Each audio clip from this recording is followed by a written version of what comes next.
سلامونه او نیکی هیله ګرانو کتونکو په خیر راغلی پښتو کوکینګ ته. نن به موږ تاسو ته د کریم فروټ چاټ چل درښکاره کوو. دا ویډیو در سره وګورئ تر اخره پورې. د ډیر یو مزیدار او خوندور چاټ چل به زده کړئ. په دې کې بعد د ټولو نه مخکې زموږ په کاریږي 200 ګرامه ملای یعنی قیماق، 3 غټې قاشوغې د چینی پودر یعنی د بورې پودر، د دې نه پس زموږ په کاریږي لږ غونته کې تور مرچکې، لږ غونته کې توره مالګه، لږ غونته کې فروټ چاټ مساله، یو دانه مڼه موږ دغسې ټوټې ټوټې کړې ده، یو دانه مڼه به زموږ په کاریږي، 2 دانې سټرابري موږ دغسې ټوټې ټوټې کړې دي، دا به په کاریږي، یو پیاله د فروټو کوکټیل په دې نوم باندې دغه خرڅیږي په بازار کې. نو تاسو کولی شئ دغه شان ډبي کې دغسې لیکلي فروټ کوکټیل، نو دا خو په جرمني ژبه کې لیکلی دی، تاسو کو د انګلیش په مملکتونو کې نو هلته په انګلیش کې پکې فروټ لیکلی، موږ ته پکې دلته فروخت لیکلی دی. نو دا شان د فروټ کوکټیل چې دی د دې به یوه پیاله پکارېږي. 2 دانې کیوي موږ دغسې ټوټې ټوټې کړي، دا به هم پکې بیا ستاسو پکارېږي یوه پیاله، یعنې 2 دانې کیوي نه یوه پیاله جوړېږي. یوه دانه کیله چې دغسې موږ ټوټې ټوټې کړه نو یوه پیاله کیله ته جوړه شوه، دغسې به پکارېږي. یو پیاله انګور چې هر رنګ ستاسو سره نږدې خو بغیر دانې نه وي انګور چې دننه دانې ونه لري، دا به پکې ستاسو پکارېږي. او د دې نه بعد 3 دانې کجوري یعنې خرما موږ دغسې ټوټې ټوټې کړې ده، نو دغه به پکې ستاسو پکارېږي. یوه غټه قاشوغه ممیز کشمش یعنې وسکې به ستاسو پکارېږي.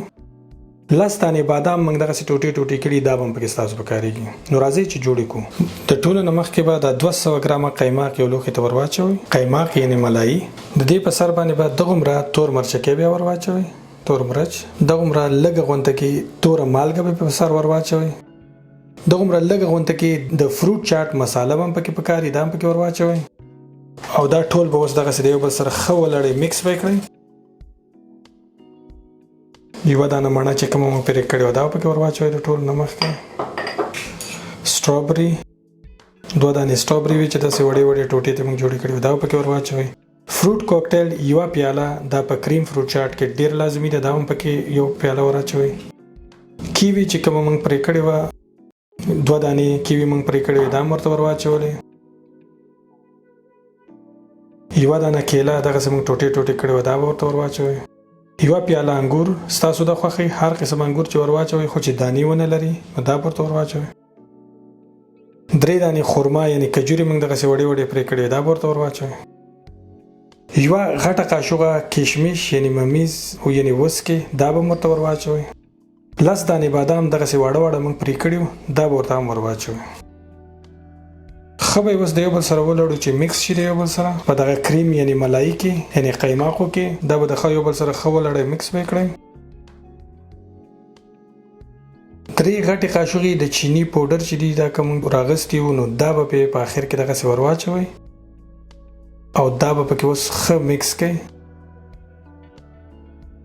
د کریم فروټ چاټ چې دی نو دا به د خوراک نه تقریبا 1 غنټه مخکې جوړوئ چې په فریج یعنې یخچال کې کېږدئ او ښه یخ شي او دا ټول مواد د یو بل سره ښه یو ځای شي او بیا به یې خورئ.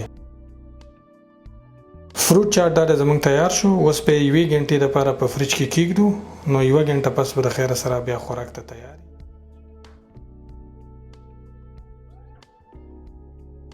نو دغه دی اوس 1 غنټه زموږ په کریم فروټ چاټ باندې تیره شوې ده، نو 1 غنټه پس به بیا دا خوراک ته تیار وي. ښه خوراک تاسو ته غواړم، د روژې ډېر یو ښه سوغات دی. کو زموږ دا ویډیو ستاسو خوښه شوې وي نو زموږ د چینل سبسکرایبول مه هېروئ. د دې سره اوس موږ ستاسو نه اجازت غواړو. د الله په امان.